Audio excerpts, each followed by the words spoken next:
Welcome to PCN Profiles. We have a very special guest for you today.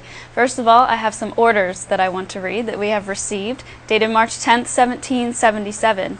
By the authority of the Continental Congress, let it be known that Edward Ned Hector has been assigned to the Pennsylvania Artillery Company, from which he is ordered to report to Colonel Proctor's regiment in Brandywine, Pennsylvania, for the defense of Philadelphia. There, under the command of General Washington, he is to serve to halt and repel the advancing British forces. Signed, General George Washington, Commander-in-Chief of the Continental Army. Edward Ned Hector, tell us about yourself and why you're here today. Well, a good day, madam. Actually, I don't understand why I'm here. I should be back at Brandywine fighting. But for some odd occurrence, I seem to have found myself here in your presence. But nonetheless, the last thing that I recall is that we were sent about 20 miles west of Philadelphia to a river called Brandywine. You see, our spies had gotten information telling us that General Howe had landed down at the head of Elk in Maryland. They tell us that he's marching northward, probably heading towards Philadelphia. I'm sure he thinks if he can capture Philadelphia, as well as defeat our army off the field, they will win this little rebellion of ours. To keep this from happening, General Washington sent up defenses every place that you could cross that river by way of foot. I mean, if the Redcoats can't cross the river, they can't reach Philadelphia, now can they, madam? So, we thought we had a good plan, but there was two problems. Number one, the Redcoats did something unexpected. They split their army into two. Half of them went northward, quietly. The other, they went to a place called Chad's Ford. I remember hearing that their orders were to amuse the Americans, to act as if the entire British force was there. How arrogant. Well, nonetheless, our forces, Proctor's 3rd Artillery, we had arrived the day before. We had hauled up our cannons in the pouring rain. We had them aimed down towards the Chad's Ford area. As they approached, I remember one of our sentries set up an alert. He was looking across to the hills on the other side of the river, and there he saw something odd. He saw the Redcoats taking up a red flag. Madam, do you know what a red flag means? Well, let me be candid with you. Nor do I. None of us does. But the rumor is it means they're taking no prisoners and giving no quarter. And with that, they spy our positions and start bombarding us. Well, during the course of the day, you can hear the sound of fighting getting more and more intense out in front of us. The rumor that there's a large body of Redcoats that are marching behind the lines continued to prevail. General Washington sends out spies. They come back. We see no such force. It happened several times during the day. At one point, a man comes riding down from the north. He wants to talk to General Washington. Sir, are you aware that there's a good number of Redcoats around your right side? Well, how can that be? You see, the other thing we didn't know is that if you go about 6 miles north where the river diverges, there are 2 other places that you can cross. We didn't know it, but unfortunately the Redcoats did. And so they crossed at that point. General Washington had that man locked up. His name was Squire Cheney. I remember, but nonetheless, later on in the day, one of our own officers came down. Urgent. General Washington, sir, I have a report. It's not good. At least half of the Redcoats are behind our right side. We have been outflanked, sir. What shall we do? And with that, Washington runs out. He gets on his horse. He rides northward. He takes 2 of the northern armies. He swings them down. He tries to protect the rear of his army. It's too little, and it's too late. Now, at Chad's Ford, where my regiment, where we're located up behind the hill, behind Mr. Chad's house, I remember it was a hot day, and I remember the sound of battle as it commenced. I remember that you could really see quite a ways across the river. I remember as this day went on, not only could you hear the sound of fighting in front of you, but we're starting to hear the sound of fighting coming from behind us. And I'm sure, as you know, if you hear fighting in front of you and you hear fighting behind you, you're about ready to be surrounded. An army never wants to be surrounded by the enemy. We didn't know that some of the redcoats had actually broken loose. They had come down on our side of the river and they were coming out of an orchard about 30 yards back behind us. 30 yards, madam. I mean, we didn't have enough time to turn our cannons around to defend ourselves. They came at us, bayonets fixed. The order was given: abandon your wagons, abandon your horses, retreat down towards Chester, regroup, get ready for a counterattack. I remember thinking to myself, no, how can I do such a thing? Madam, you must understand that I am a teamster. In fact, madam, I'm proud to say that I am a bombardier. You look a bit perplexed. Why don't you tell us what that is? Oh, gladly, madam. Well, simply put, as a teamster, I drive a wagon and a team of horses. Team of horses, teamster. Now, a bombardier, that's a bit different. I know. What I do, I fire a cannon. I'm one of the 7 people that does that. It takes about 7 people. You can do it with as few as 3, but about 7 on the average. And let's say that this is the cannon. Here's the muzzle and the body of the cannon. A cannon is a very simple device. A long metal tube, blocked in on one side, a hole at the top of it. The positionings go 1, 2, 3, 4, 5, 6, the commanding officer, and 7. Actually, he's quite a young lad. This lad could be as young as 11, 12, 13 years old. If you could imagine such a young lad seeing the carnage of war. They load and fire the cannon. I fill one of the 3 rear positions of the cannon as the bombardier. Oh, I see. You're under a notion. I've heard in your time that you don't think that we people of color were really soldiers. I've heard that you think that we are ditch diggers, that we erect fortifications, but we don't actually fight. Oh, madam. I'm here to tell you that I am a proud soldier with an elite fighting unit. The artillery is considered an elite fighting unit. In fact, I'm one of many blacks who fight in this struggle for freedom. Perhaps you're unaware of our history here. Might I go on, madam? Absolutely. Thank you. Let's start with Washington. Actually, it starts a little bit before, but let's start with General Washington. When General Washington takes over his army in Cambridge, Massachusetts, he's in for a bit of a surprise. You see, he comes out to inspect his soldiers, and there he sees standing in the ranks a group of men that he doesn't expect at all. Men much like myself, madam. Men of color. Now, it's not that Washington hasn't seen people of color before. In fact, he owns approximately over 300. He has them enslaved working his various properties. But these particular people of color, they vex him a bit. They worry him. You know why? What do you think is the difference between these enslaved people and these people he's seeing out in the ranks right now? What do you think that they have that these enslaved people do not? Freedom? No, actually, many of them are slaves that have slipped into the army. Some of them are substitutes that were sent by their masters to take the place of their master or their master's son. No. But they have something that worries General Washington. Weapons. Yes, my dear. Weapons.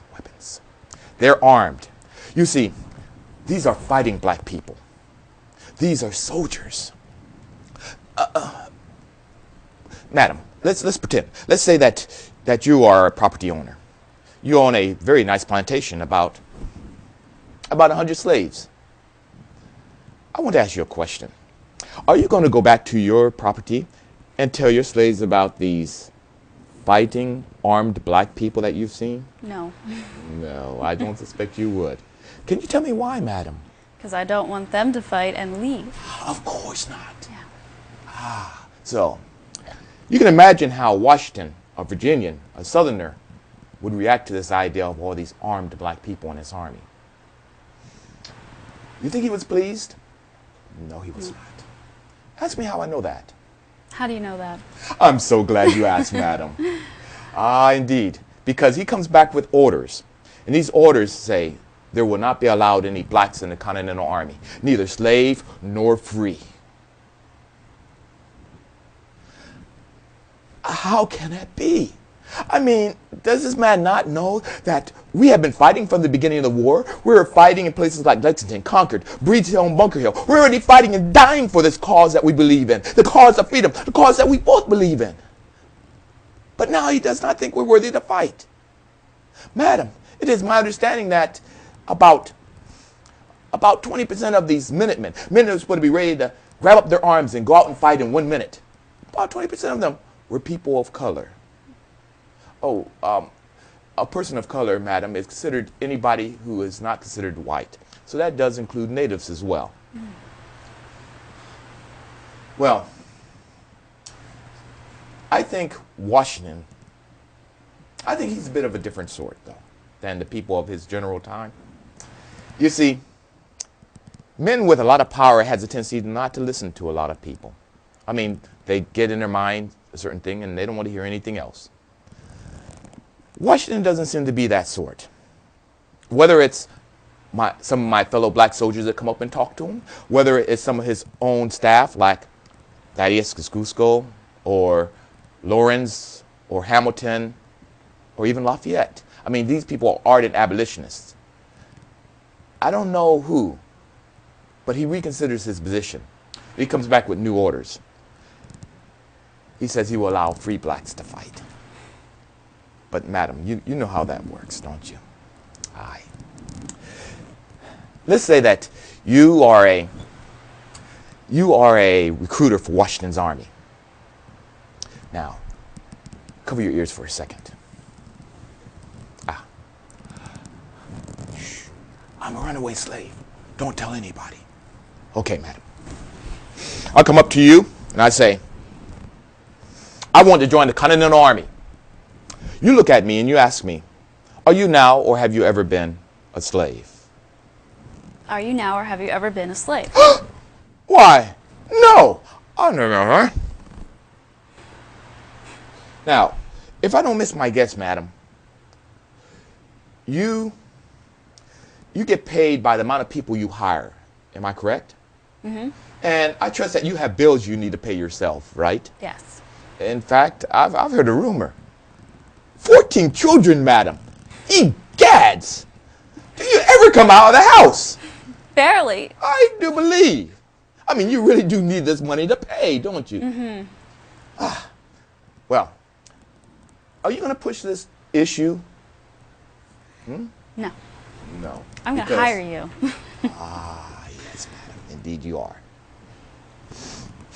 One might even wonder, why in the world would a runaway slave even want to slip into the army to start with? That's a reasonable question. Well, there is an old tradition. It goes all the way back to the Greek, the Roman times.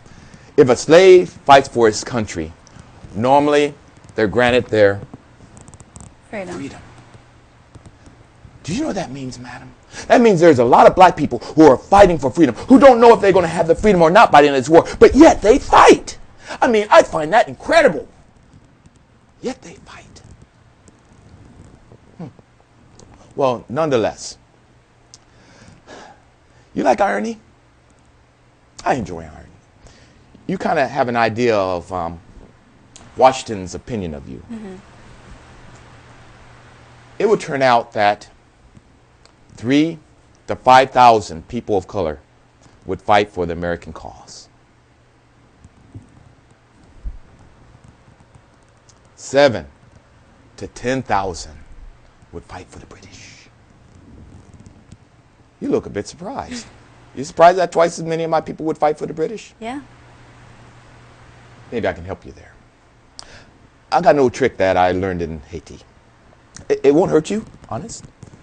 Allow me. Ha! Did you feel it? Good. Do you know what I just did to you? No. I've just turned you into a black enslaved person. Now you're probably wondering why I just did that. I want you to be in their shoes. I want you to look through their eyes. I want you to think with their mind. Now tell me, let's talk people to people. Do you really care what white master rules over you, whether it's the white Americans or the white British? Do you really care? No. No, because you're still a what? Slave. Yes. But do you care about being on the winning side? Of course you do. Because you know what we call the losing side? Besides losers. We call them traitors. And you know what one does to a traitor? I take it you don't want to be on the losing side. No. Nor do I, madam. Nor do I. There is a gentleman, Lord Dunsmore. He's a loyalist. He's the governor of Virginia. He writes his own little declaration, if I can put it. He says, all slaves belonging to rebels in Virginia, if they will rise up and fight for the crown, they will be given their freedom. Now, you know how it is on the American side. You know you're not promised your freedom. But on the British side, not only that, madam, I mean, look at me. Do I look like a well-trained soldier to you?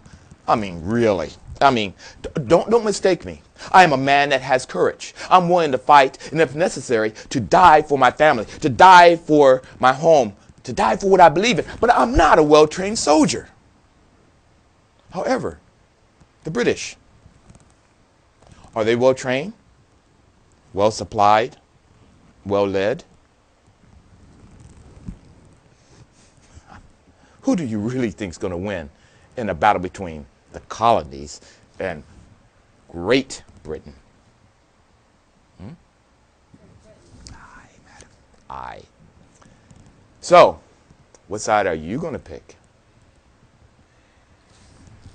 You understand that? Mm-hmm. Excellent. Oh, let me, before I leave. Good. I wanted to change you back. I don't want people talking about you. You understand. So, we're talking about ironies. Washington would literally have the most integrated army all the way up until 19, and I've got to drop character a bit here, but I want you to know this. 1948, when Harry S. Truman would reintegrate the army for Korea. Do you realize that would be over 200 years? 200 years, my dear woman, until we would have the same degree of integration that we had all the way back during the colonial times. Not only that, George Washington would command at least 3 majority black regiments. They would play an important part in the struggle for freedom. In fact, madam, there would be a time when Washington would be fighting up in New York, the Battle of Brooklyn Heights, and his army would be forced back and up against the river. The next day, the British are going to close in, and they're going to annihilate this army. They're going to hang the traitor Washington, and it's going to be all over with. But under the cover of night, men row their boats up. They load his army into the boats. They take them across the river. Some making that trip as many as 11 times during the course of that night. When the British close in that next day, Washington and his army are gone. What people don't know is that many of those men rowing those boats are from a place called Marblehead, Massachusetts. Many of those men are black sailors. He would call on them again to take them across one more river, my dear woman. The one right around here.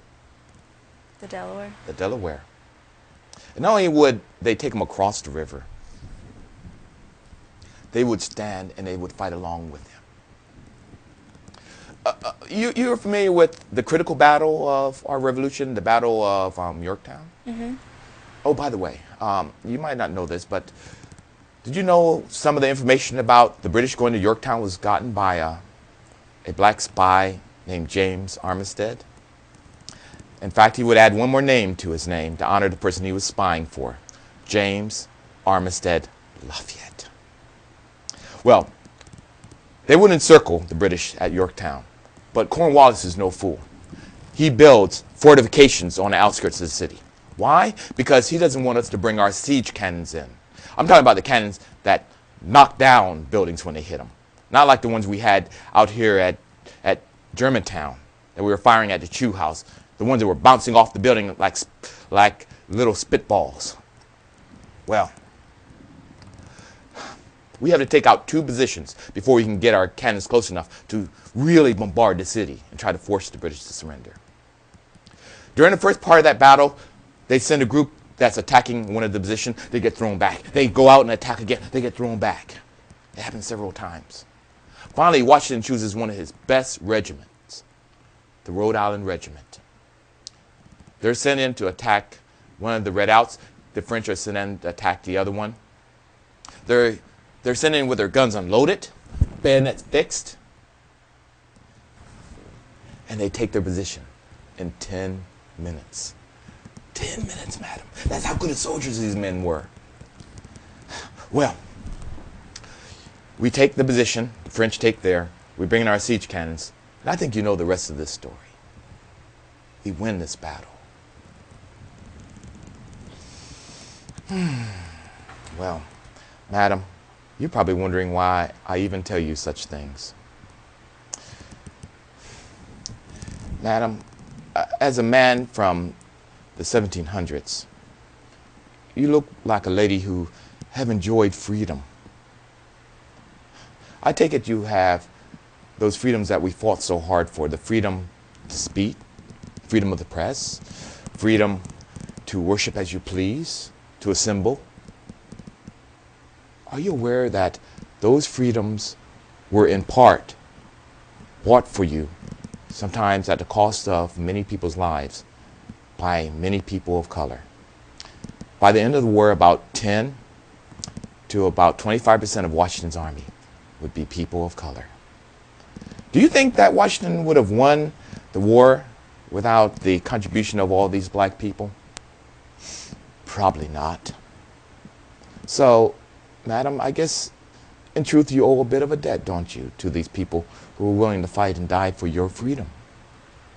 You know, there's a motto that's derived for our country. E pluribus unum. You know, it's amazing how many young children even know what that means. I mean, when you break it down, pluribus, or plural, means many. Unum, uno, one. Roughly translated, it means the many that become one. Can you think of a better description of what we Americans are? I mean, the French, the Irish, the African, the German, all these nationalities, all these different cultures combining together to make one people, one nation, Americans. That has always been our strength. It always will be, madam. Sometimes we don't appreciate each other the way that we ought to. That's true. But we all had a part in that. And my place, I just don't want my people to be forgotten that we helped this country to be free. So, what am I hoping for from you non-black people? I'm hoping that maybe some of the people who hear this message, that when they see a person of color, a black person, that maybe they might have this thought to go across their mind. You know, he or she helped me to be free. That is a true thing. And, madam, for my people, I want them to swell with pride knowing that our people helped this country to be free. And I don't mean just a pride in the free blacks like myself, but a pride in the enslaved ones as well. Because do you know what it must have taken to survive slavery? Well, who knows? Maybe someday, my dear woman, maybe someday, people of other cultures who are Americans will embrace the black heroes as much as they embrace people like Washington, Jefferson, Franklin, Adams as their own heroes. My understanding is that many people during your time think of, there's African American history and then there's American history. There's no such thing. African American history is American history. And it should be embraced. Well, madam, I could truly go on, but you've been most patient. I've been honored that you've allowed me to share my story with you. But I'm going to need to get back to my regiment soon. Who knows? Maybe I'm the one that makes a difference in the battle. One person can make a big difference, All right, well now, let's talk to Noah Lewis, who portrays Edward Ned Hector. You like to call yourself an educator. Tell us a little bit about yourself, your family, where you grew up.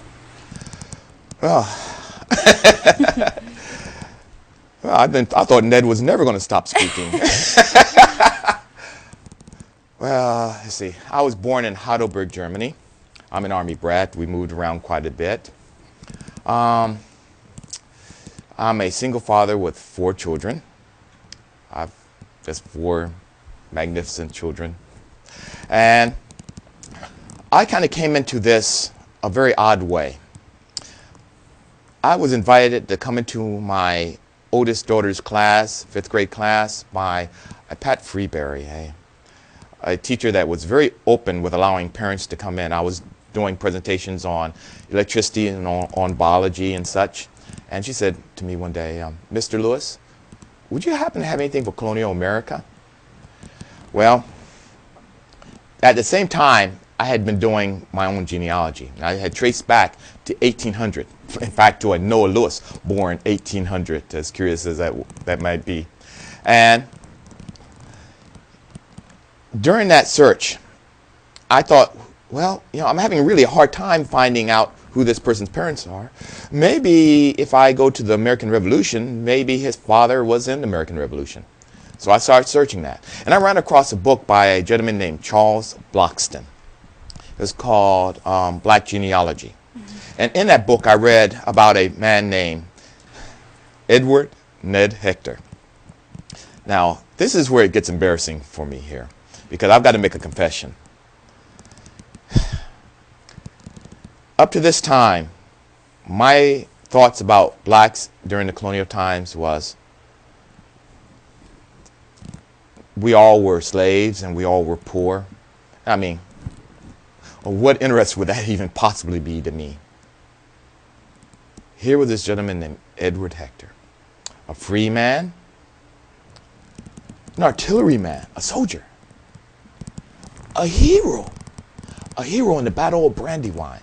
He ends up saving his wagon load of gunpowder, and when he was literally ordered to abandon them and leave them behind.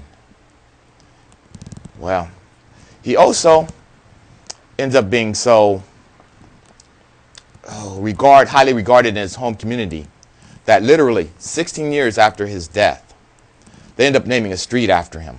If you go to Conshohocken today, you'll find where Conshohocken and Fayette Street crosses a historical marker that talks about, where Ned Hector's cabin was. Well, I was really blown away by that. And it's almost as if, how when you're working a puzzle, you get one piece and you put it down and then another piece falls in and another, and then this picture starts forming. That's what it was like for me.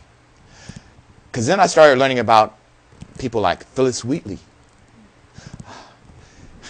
She ended up being one of the first women, not only to say first black woman, to have her works published in the colony.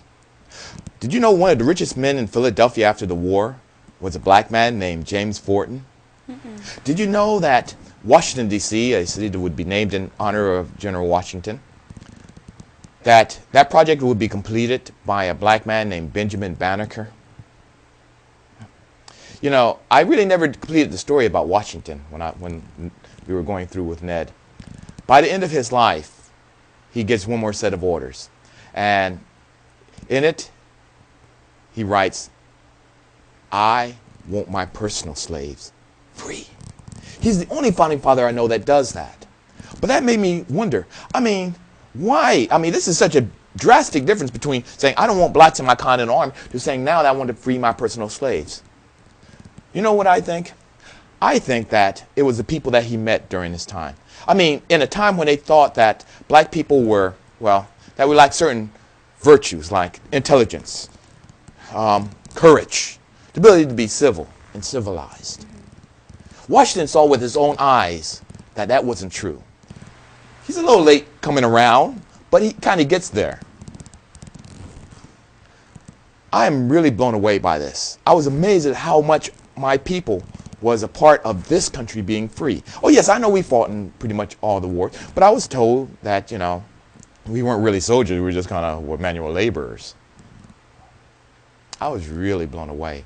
And it really did make a difference in my attitude about, you know, who I am and, you know, my part in the scheme of things. I remember talking to a friend of mine saying, you know, I really wish they would teach this in school. You know, I mean, and it would be nice if, you know, the whites would teach more black history. But this person turned to me and said, you know what? We really need to take and teach our own history. Had you ever had anything said to you that kind of followed you home and crawled in bed with you? Well, that's one of those things that did with me. It followed me home and it kind of just rolled around in my head.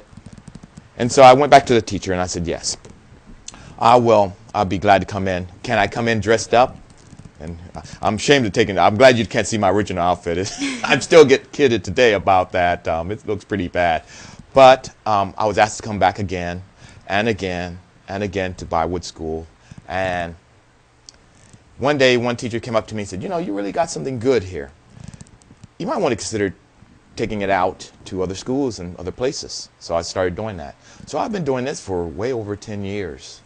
And it's really a pleasure to watch the light to go on in people's eyes when it kind of dawns on them just how much that, you know, black people actually help them to be free. So well, that's kind of how I started doing this. It's a lot of fun. My late wife always accused me of being a teacher want to be. I always said, nah. But you know what? I think she was right. I really love doing this. And I've been honored to go to a lot of schools in Jersey, Pennsylvania, Delaware, you know, all around to take and present this message. What kind of preparation and research did it take for you to feel comfortable in portraying Hector? It took a lot. It really did. Now, a lot of it ended up kind of, again, you get a convergence of things happening in sometime in your life. With me, at our church, there's a congregation called the Church of Christ that I'm a part of. And we would do a lot of things, call the kids up, and we'd tell them stories. They would have their own little kind of time that, you know, we would specially teach them. And I was part of that, so I got used to telling, you know, young people pretty complex stories and simplifying them. And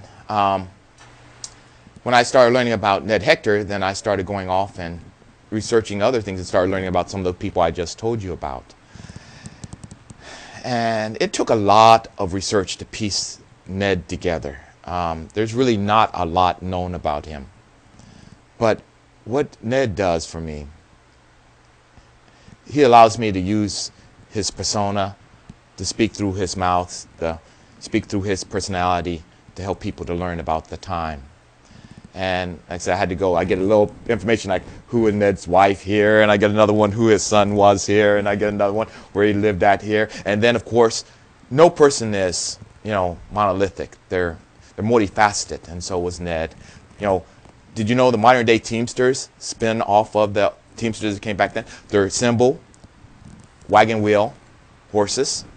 A lot of our terminology comes from the Teamsters. I learned a lot of that. As an artilleryman, I learned a lot about what it was to take and fire cannons, a soldier, what it was to be a teamster, transport. I had to learn about the classes of society.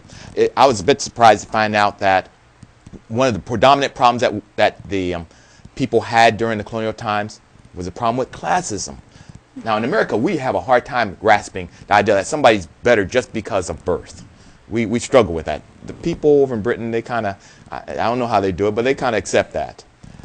But I had to grapple with that, had to look at things in context, and that meant differently than, like we were talking earlier about, I couldn't address you. I just walk up to the street and start talking to you as a stranger. I probably would end up having my face slapped because I needed to be properly introduced to you.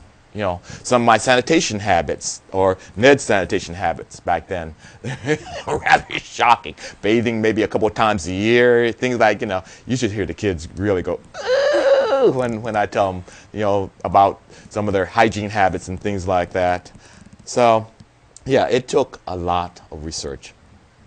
Do you have any really memorable experiences that stick out in your mind from times that you went to classrooms? You mean other than the kids, dashing, going underneath their desk and hollering and all that? It's really funny because it's almost like a jump out of the closet and say boo. And when I get things written back to me from the different students, by large, the thing they say they like the most is the way I come into the classroom. I come running into the classroom shouting, "To arms, to arms, the British have broken through the lines." And I mean, the teachers know I'm coming, but a lot of times they don't tell the students. And so, ah! And then they laugh, and then, we start getting serious, and I start telling the story. And, yeah, there's, that, I really enjoy that quite a bit. Sometimes even the teachers still jump when I come running in. Memorable times. Oh, there have been times when I get reactions, because my presentation is interactive. The reaction of some of the kids that I get, some of those are quite memorable. There was a very young child that was in the audience, and I walked up and I said something like, how would you feel about it if your sister was sold into slavery? And he looked at me and said, yeah, I like that. And it just kind of caught me off guard. And it was so cute and it's so funny. There are a couple of times when I've kind of came in and somebody was literally across my pathway and I'm coming in full kilt, running. And I had to literally jump and go over that person. That was interesting. Sometimes the reaction, we don't shake hands during the colonial times. That's that's called being way too familiar. I mean, you might do that with somebody you know real well, but on the whole, you don't. So I'll take and shake hands with one of the kids, and I'll start talking about my hygiene habits, being around the horses, picking up fleas and lice and things like that, and about some of my toilet habits, that we didn't use paper and things like that. And I can feel the child's hands trying to pull out of my hand, just, is there a problem? And that cracks me up. Something else that's really fun. I love doing this. I told you it takes about seven people to do an artillery, and I'll call up a group of people to do the artillery, and we pretend we have a cannon there between us. Sometimes I talk to groups like the Questers, a women's group that supports history, and to get these, ladies, these mature ladies up and line them up like an artillery company and start coming at them. Now I step off several paces after I walk through what all their jobs are to fire this cannon. I'll walk off a distance. I'll fix my bayonet and start advancing on them. And I say, you got to get through that procedure before I get to you. Sometimes I don't make it because I'm laughing so hard, just running around. And sometimes I've even done that with retirement homes. Or sometimes I might get a gentleman who's in a retirement home who's, he's just a card. And, I have him be George Washington and talking with him, and just some of the comments, they will come off the top of their head. So, yes, I have a lot of fun doing it. It's almost like permission to play. I struggled with it for a long time of how to present this information to, adults and people like historical societies and things like that. And one day I decided, instead of just giving a lecture, I'm just going to do it the way I do it in classroom. You know what I've decided? One difference between young people and older people is that a lot of times as older people we need permission to play. And to let them come up and pretend to be it, they just let down their inhibitions and they just fall into the roles. And it's just so much fun. It's just so much fun. All right, well, I want to talk about this book that you have written. We'll show it on the screen, but how did you get the idea to do this, and what was the process? Well, it's based on my classroom presentation. This was the original concept of how to deliver it to the kids. I always hated being lectured to. I mean, I just never did well with that, and I didn't want to get this information across in that type of way. So I said, wonder if Ned Hector came out of the past and just happened to appear in the classroom and then start talking with the kids. And that went over real well, as we talked about. And I said, you know what, this would make a nice child's book, young people book. And plus, I can put in information that will, as the adults either reading it to them or as they're reading it through it, the additional information about like what it is to be a teamster or to do artillery or, some of the mannerisms of the time, things like that. I can put that in there and they can, get a lot more out of that than just a matter of a nice story. I wanted something that was as historically based as I could, so as much information as I possibly could, I tried to make sure that the facts were correct, because it's easy, a lot of times you get tied up in stories and something they call reenactorisms. That's when the reenactors kind of make up information and teach it as if it was fact, but it's really not. Some of the stories that were taken as being fact but weren't, they were legend. Washington chopping down a cherry tree. I understand why they taught it. I mean, it's supposed to illustrate something about the personality of George Washington, his honesty and such. But after a while, it got taken as being fact. And I didn't want that to happen in this. I wanted people to be able to kind of separate that. So the more kind of far-fetched I kind of played it, the more they would be able to separate the fact from the fiction, hopefully. So I was really, the first time I ever, the easiest part was writing the story. Oh my. And I had to go back to my college English teacher and apologize that I was not a better student, because it came back to haunt me. Trying to do the grammar and all these things, and it was incredibly hard. And by the way, it ended up my college English professor was one of the ones that kind of helped me with the grammar and all that in this book. So be kind to your teachers. You never know when you might have to call on them again for help. What kind of reaction have you gotten to the book? I've gotten really good reaction to the book. One of the best ones I received was one of the people, the boy, said she went to bed with her young daughter, and they sat up and they read through the book, and it made one of those special moments for them. One of those moments that probably, when this young lady grows up, she'll probably think back to it. And some people have walked up, saying, "Thank you for the information." It's just nice that you didn't just put in a story. Mm-hmm. And so, on a whole, I have received really, really good feedback on it, and very, very little negative. And that kind of surprised me, because I thought when I started telling the story about these black people during the colonial times, that I was going to get a bit of a backlash from the whites, especially the white reenactors. And I was surprised at how warmly I was received. It's like they were saying, we were just kind of like hoping somebody would tell the rest of the story. And the sites, just recently I've made a partnership up with the Valley Forge site, Valley Forge Historical Park, and they have been just really open, really supportive.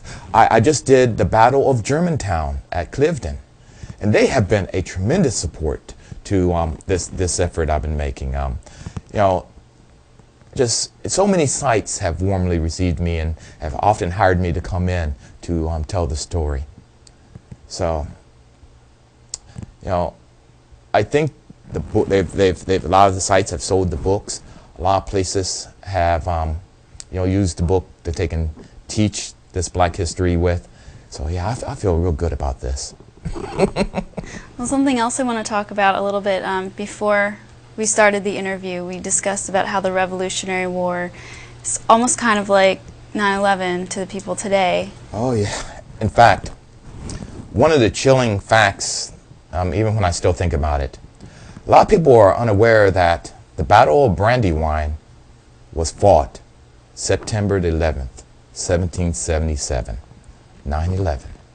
And for Philadelphia of its time, it was probably much the same type of feeling of terrorism that we felt at what happened up in New York.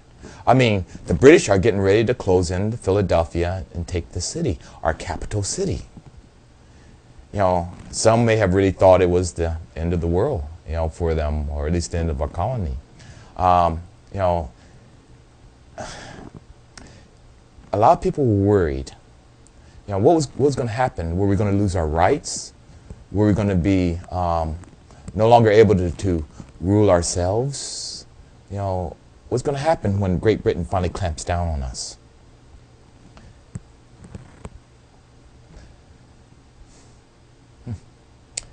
It's interesting how history kind of works out that way, isn't it?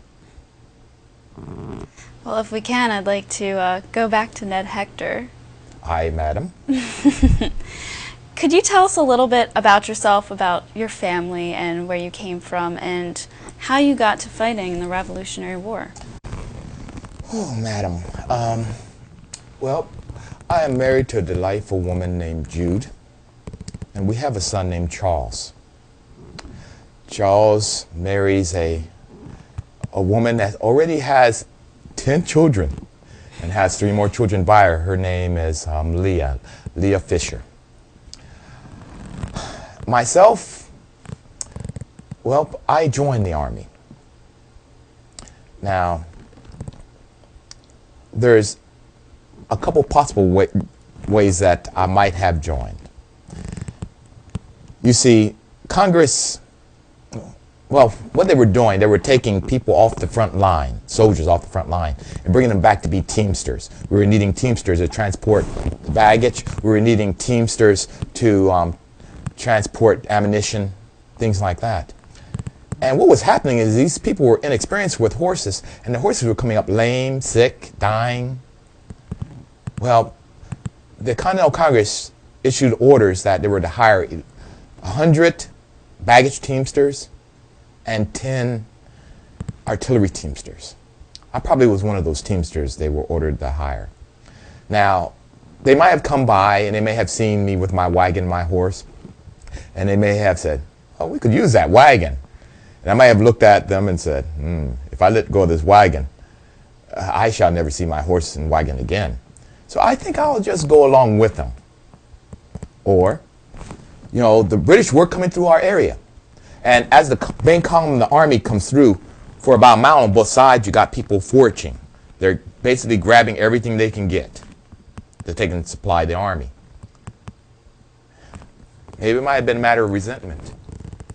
Maybe I really felt that this was something I needed to do.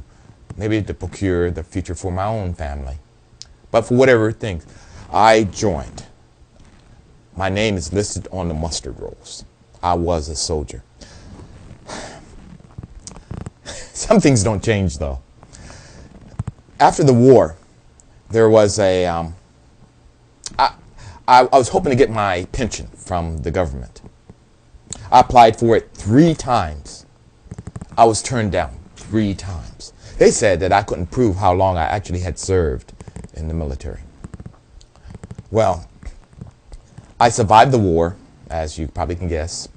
I lived to a ripe age of 90 years old. And in 1833, the Congress passes a law stating that if you had done as little as 2 months of service, you had the right to get a $40 gratuity. Let me put that in perspective. As a soldier, I should have been paid somewhere between $80 to $120 a year for my pension. Instead, I get a one-time payment, $40. That's it. Our government's broke at this time, so, they're trying to deny everybody that they can to keep from having to pay out. So, I don't get my pension, and that next year, after getting that $40, I end up dying. And on the way home from the funeral, my wife also collapses and dies. So sometimes life isn't really pretty. But there is something to be said about having a very good reputation.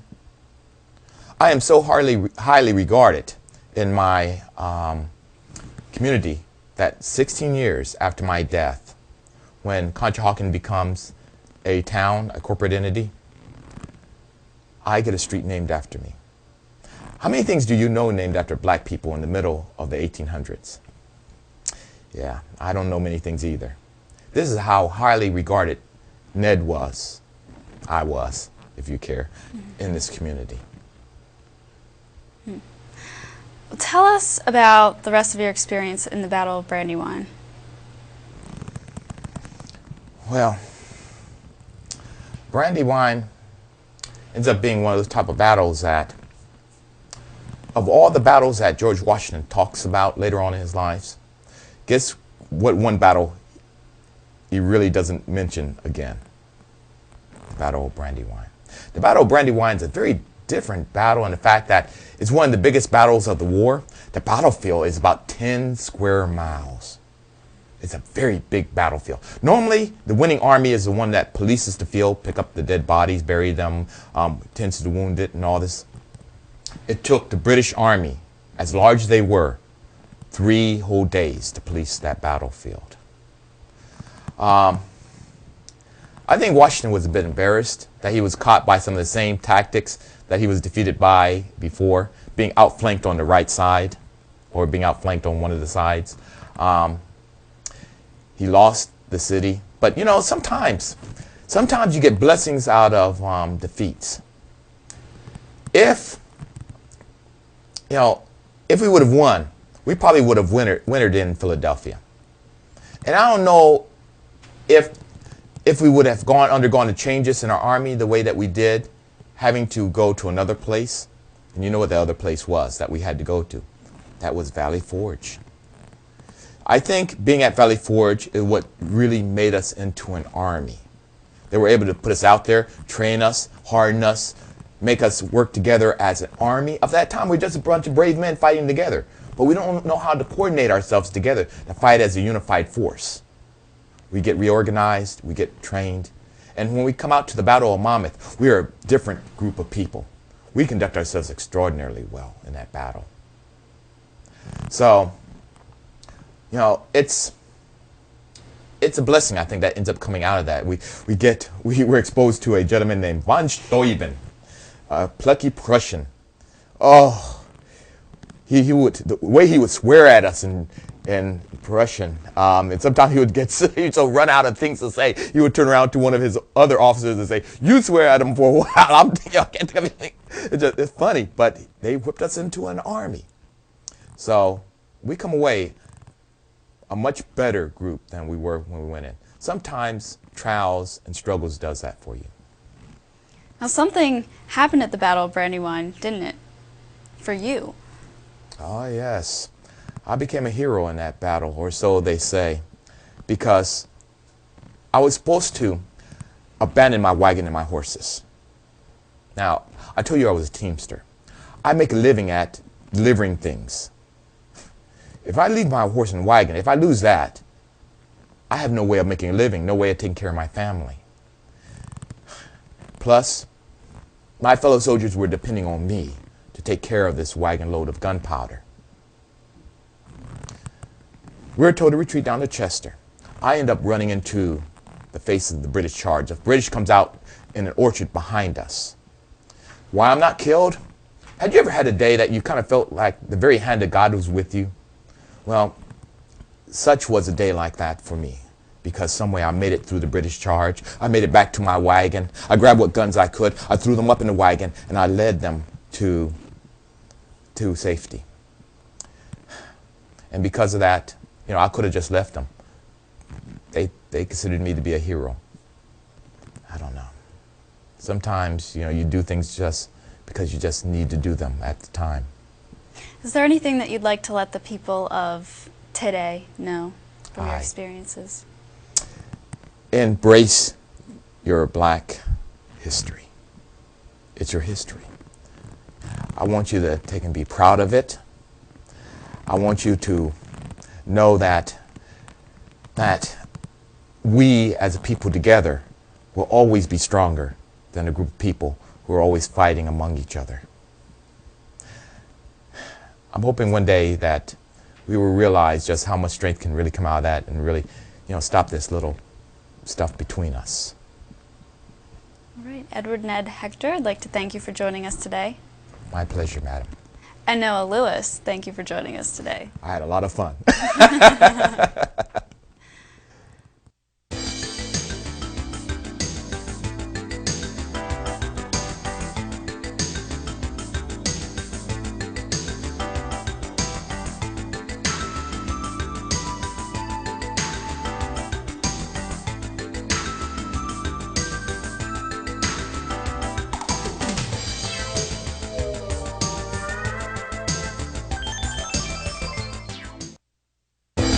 This PCN profile and more than 300 additional profiles is available for purchase on DVD or VHS for $29.95, including shipping and sales tax.